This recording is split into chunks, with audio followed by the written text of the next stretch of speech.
বাবা তোমার দোকান থেকে আমার চাউল কি বিড়ি সিগারেট নেয়?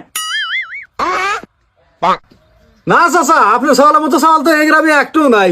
কি কন, আপনার চাউল বিড়ি সিগারেট খাবো কে? আমার দোকানের কাছ দিয়ে আসেই না। তেনা গ্রামের মানুষ কয় তোমার চাউল বিড়ি সিগারেট খায়, মানুষজনও মানে না এখন বসে থেকে। আবার টোটো কাইলিয়া শুয়ারের মতো হয়ে গেছে।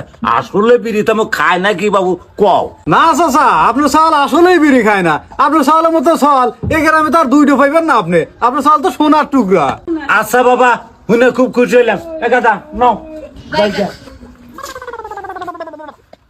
ধন্যবাদ ভাই, তাহলে আপনি আমার বাপের হাত থেকে বাঁচাইয়া দিচ্ছেন। আপনি যদি আমার বাপে কয়া দিলেন না তাহলে তো ঘুরিয়ে একটু মাটি পড়লেন না।